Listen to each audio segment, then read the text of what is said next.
Welcome to Healthy Living. I'm Lori Johnson. Thanks for tuning in today. Our topic is worry, how bad it is for our health, and most importantly, how to stop worrying. You know, it just doesn't come naturally. We have to actually make an effort. My guest is clinical psychologist Dr. Monica Vermani, author of A Deeper Wellness, Conquering Stress, Mood, Anxiety, and Traumas. Dr. Vermani, thank you so much for being with us. Great to see you. We appreciate it. Thank you very much for having me. So, you know, after the pandemic, you know, a lot of people saw their levels of worry increase, and it was already pretty bad, you know, anxiety and stress even before the pandemic. Talk about, you know, where people are regarding their state of mind, their emotional state post-pandemic. Well, the pandemic brought about a lot of fear of uncertainty, worry about worst case scenarios happening. And again, most people are nervous about uncertainty because we're not sure if we can handle things. And so we're all a little bit insecure about, you know, can I handle the changes that come about, especially the negative experiences? Life by nature is a series of experiences. We tend to judge our experiences as positive and negative. And oftentimes we worry about, in uncertain times, negative things happening that we can maybe not handle the way we would like to handle, or we feel trapped and uncertain if we have the coping and the skill set to manage things well. So people with the pandemic, initially, some people got healthier, some people got overworked and overburdened, and some people got more anxious, and some people got less anxious. People with social anxiety now were, you know, in a lockdown and they didn't have to deal with people as much. So they weren't worried about scrutiny, judgment, criticism. So everybody had a different face to how the pandemic brought about worry in their lives. But as the course of the pandemic lengthened, many people did find worries and anxiety about what makes them happy. You know, are they balanced? Some people, you know, brought in comfort food, alcohol, and drugs to take off the edge, and other people's got healthier. Going back in time, you know, in generations past, I know with my mother and my grandmother, you know, worrying was sort of a sign of love. You know, when we would have people in my family, my mother, grandmother would say, you know, I'm worried about you. I worry about you all the time. That sort of means I care. We've learned that worry is extremely harmful for our health. It causes anxiety and stress, which is very bad for our health. But there are also some very serious psychological outcomes to worry. But talk about why some people want to worry and actually feel that it's something that shows love. So we all have a level of anxiety we deal with, right? But some people, you know, if I didn't have a little bit of anxiety right now, I'd be asleep. And so there is a healthy functioning level of anxiety, stress, and worry that we all have. However, you know, when sometimes it gets out of hand, it can become something called generalized anxiety disorder, which is chronic excessive worry about real life concerns. You think about the same thing over and over and over and over, and you're not able to function healthy in life tasks of work, social, intimacy, self-care, spirituality. You're just not able to be present because you're always in your head worrying about worst case scenarios, forecasting worst case scenarios, worrying about what if this happens, what if that happens. And to loved ones, it can be quite annoying to hear the same thing over and over because you're on this anxious loop, just circulating over and over because you cannot subside or ease the anxiety level that your body contains. Whenever we have a problem in life, it manifests in three ways in your life. So when you have anxiety or chronic worry, it shows up as physiological symptoms in your body, headaches, muscle aches, abdominal distress, tightness in your chest, heart palpitations, you know, mind circulating and racing, fatigue. And then it also shows up with negative thoughts of you, your world, your capabilities, forecasting worst case scenarios. Again, I'm not capable, I'm not good enough, I'm not smart enough, bad things happen to me. And then the third way it shows up is maladaptive behaviors, unhealthy habits like avoidance, denial, procrastinating, needing to emotionally vomit and say the same thing over and over because the anxiety is so, you know, heavy on our chest that we just need to get it out. And that way we can be overburdening our friends or not asking for help or not getting the help we need, like medication or therapy to work through it. So we all have to recognize when our symptoms tip us over. Stress is when your activity level surpasses your energy level. And activity is physical, but it's also mental. And so when worry is happening, that's excessive mental energy and activity. And so when our activity level surpasses our energy level, we have two options: bring down activity. So bring down the worry, bring down the activity, or bring up energy. And so being healthy is working on bringing up energy levels, but also managing and recognizing when your symptoms are problematic, when your symptoms are now crossing over into a place where they're holding you back from living life fully, not enjoying the quality of your friends, your family, your workplace, in your head, where it's disturbing your sleep, it's maybe ruining your appetite, or it's bringing in comfort habits or alcohol and drugs to take the edge off. Then we got to start exploring, is my symptom a problem for me that I need to get help for?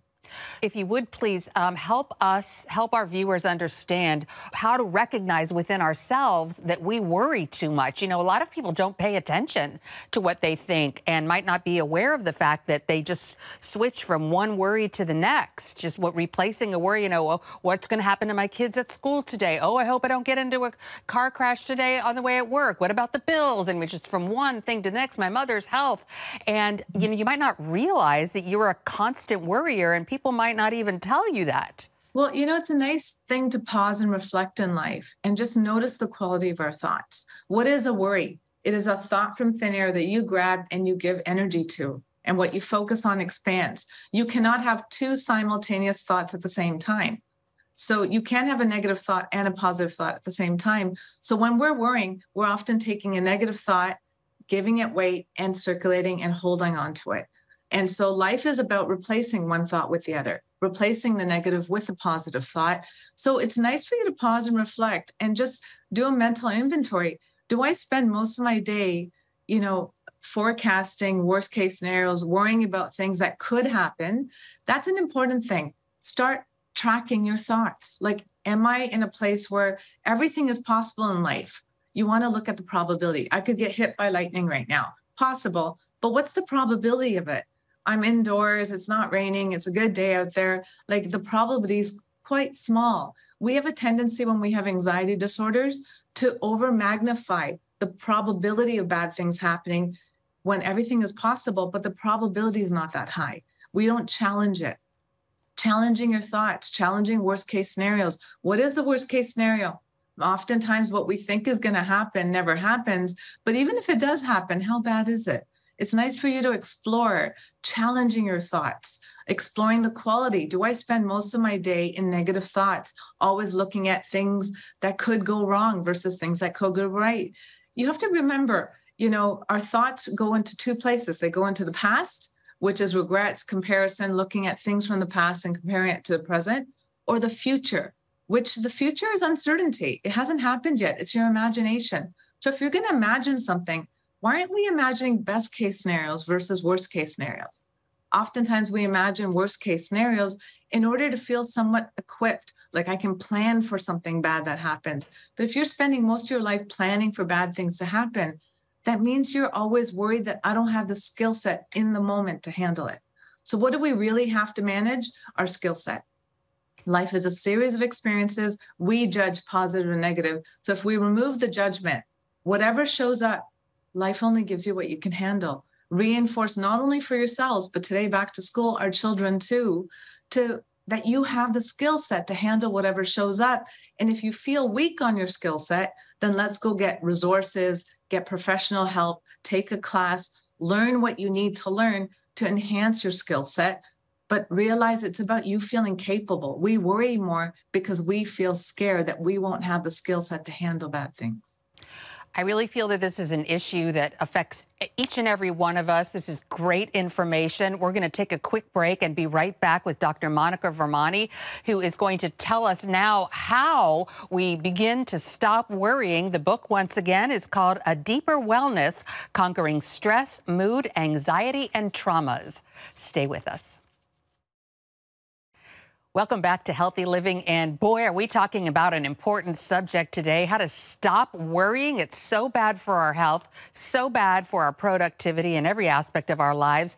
My guest is Dr. Monica Vermani, author of A Deeper Wellness: Conquering Stress, Mood, Anxiety, and Traumas. And Dr. Vermani is a clinical psychologist. So let's get to the meat of the matter. When we recognize we worry too much, and when you were describing it in the last segment, I was like, oh yeah, that sounds like me. check, check, check. So how do we stop this negative talk, this negative forecasting going on in our head almost 24/7? Well, the first step to treatment is awareness. And so it's important for us to slow down, pause and reflect, have some compassion for our body and our symptoms. All human behavior has a purpose. All human symptoms have a purpose. Your symptom of worrying is somehow trying to protect you, ease you, or prepare you for something. And it's about us recognizing, what am I being prepared for? What am I really worried about? I don't have the skill set to handle something, or I don't feel like I have the skill set. To date, whatever has shown up, you've handled it. Have some compassion and kindness to yourself, that whatever has shown up in your life, even if you're in a rush or a panic, you've always handled whatever's shown up. And so give yourself some credit for how far you've grown, how much you've learned, and how much skill set you do possess. Then secondly, I think it's important for us to recognize, again, worry is a thought that you pull from thin air and you give it life.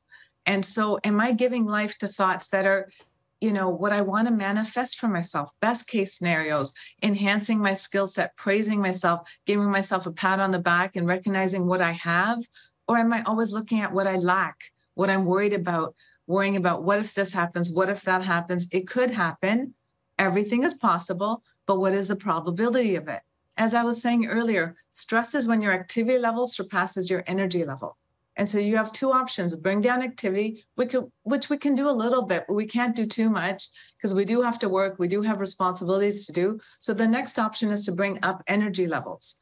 And that's about healthy living. There's 4 sources of energy. And it's nice for us to do an inventory. Where am I at with my health? Food is the first one.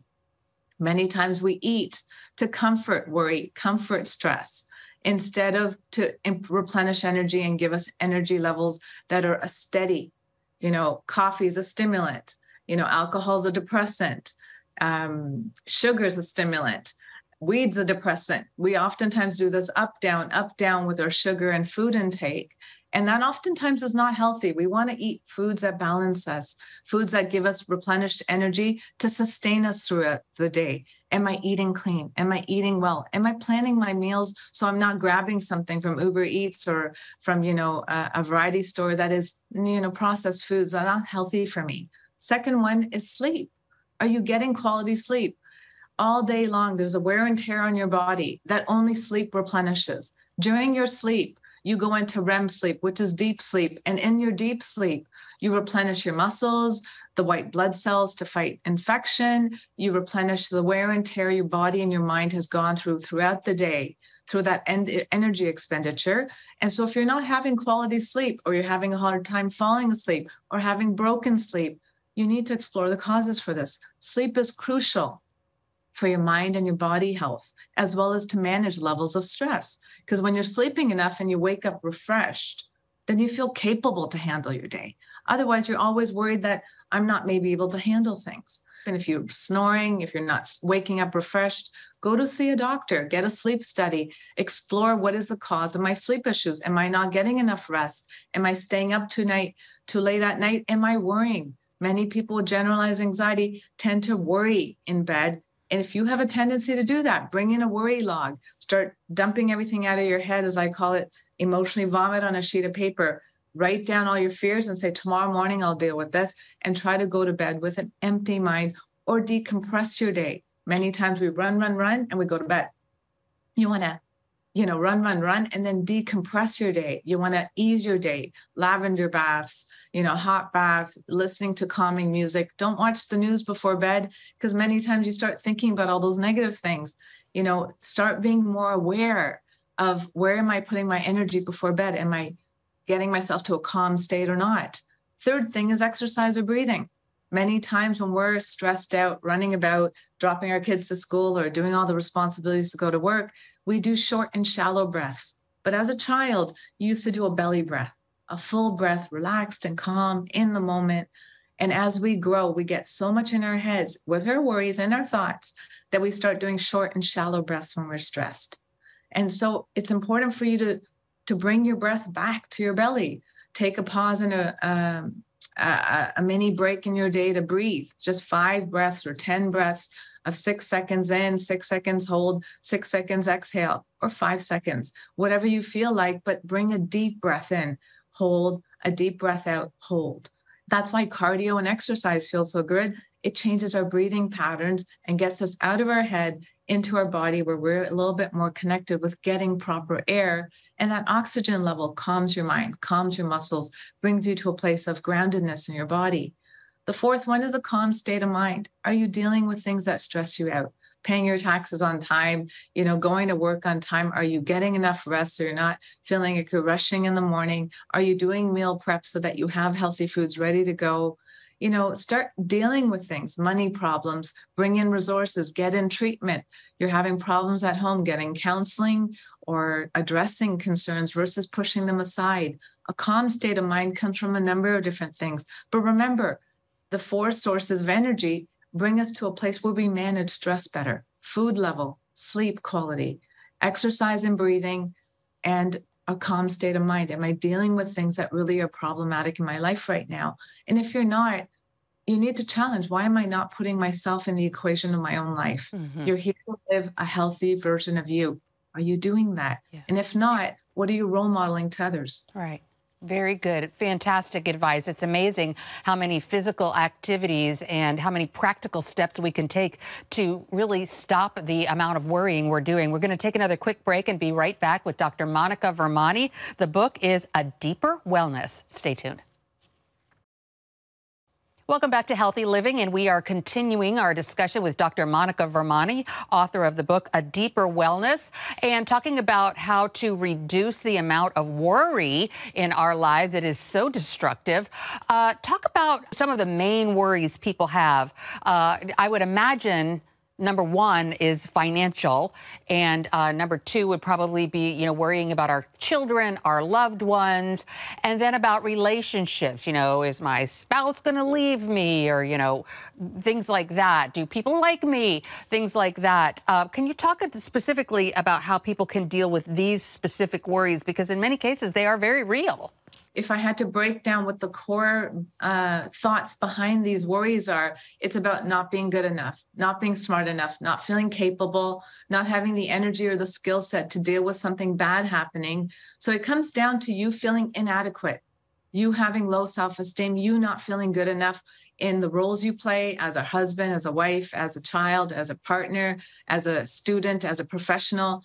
You feeling like a fraud, where on the inside you're overwhelmed with your symptoms and you feel like people are expecting things and you don't know if you can deliver adequately, or you are putting your own skill set down, not feeling smart enough, capable enough. So again, this goes back to you managing you. We got to all have a little bit of love and compassion, that we do the best we can with what we know. And many times we know a lot, we don't give ourselves credit for it. And then secondly, if we don't know enough, we need to seek resources outside of ourselves to get the education, get the mentorship, ask for help. Many of us stay in our worries and our fears, and fear is anxiety, and anxiety is about self-doubt. Reinforcing, again, I am capable is very important. You are all very important people, VIPs. Put yourself and add yourself into the equation of your life by learning to manage your worry, by looking at your lifestyle. Are you healthy? Don't give from your well, give from your overflow. Take care of you before you're taking care of all these other things. Many times worry increases when we're overstretched, when we're not taking care of ourselves, when we're not eating properly, we're not managing things, we're not bringing in joy. You got to wake up in the morning and look forward to your day. Many of us are stressed out by the responsibilities and the commitments we have, but it's about you waking up in the morning and doing little things that lift you, enlighten you, bring you joy, bring you love, bring you connection. Simple things, hobbies, interests, a bubble bath, a walk in nature, spending some time hugging your partner, your pet, spending some time in nature. Many of us are not doing these things and constantly on that rat race of responsibilities. Being well adjusted to a sick society is unhealthy. We need to realize that sometimes that rat race out there is not always healthy. We need to bring health into our own life. Food, sleep, exercise and breathing, a calm state of mind. Seeking resources is another way to have a calm state of mind. Get the help you need if you do find you worry a lot and you find you can't manage it yourself. it is important for each of us to realize there's a ripple effect going on. When you're in pain, you spill over onto others and cause more stress to people around you, including your workplaces and lack of productivity. But when you're in a place of health, you also have a ripple effect where you're modeling healthy behaviors, your relationships are healthier, and some of the problems that you worry about just alleviate and go away because you're managing you better. You can't always manage everybody around you, but if you manage you better, you're less reactive and more responsive. Wow, this is fantastic information, and I'm so inspired. Thank you so much for sharing with us all these wonderful tips about how to stop worrying, or at least reduce the worry in our lives. We're going to take one final break and be right back with Dr. Monica Vermani. The book, one more time, is called A Deeper Wellness, Conquering Stress, Mood, Anxiety, and Traumas. Stay with us. Welcome back to Healthy Living. Let's continue our discussion with Dr. Monica Vermani. The book is called A Deeper Wellness, and this has been fantastic information, something that I have certainly gotten a lot out of, and I love the idea of challenging our thoughts, recognize when we're worrying, and replace those negative thoughts with positive ones, especially ones, about the future. Unfortunately, we're almost out of time. Where can people find out more information about you? Where can they get your book? Available on Amazon, and you can go straight to my website if you'd like the book there as well. It's www.drmonicavermani.com, and there you can find all my resources. I have articles throughout the pandemic I've written with actionable points. I have a self-help online platform for people who can't afford therapy to be able to seek some guidance and worksheets and handouts, as well as access to the book. Fantastic. Well, Dr. Vermani, thank you so much for joining us today. We appreciate your time. Thank you very much. And again, everybody remember, don't give from your well, give from your overflow. You got to take care of you. Otherwise, the things you're taking care of just don't get the best of you. Wise words to end on. Thank you again. Great to see you. Thank you. And thanks to you for tuning in to this edition of Healthy Living. I'm Lori Johnson, and we'll see you again next week. Bye now.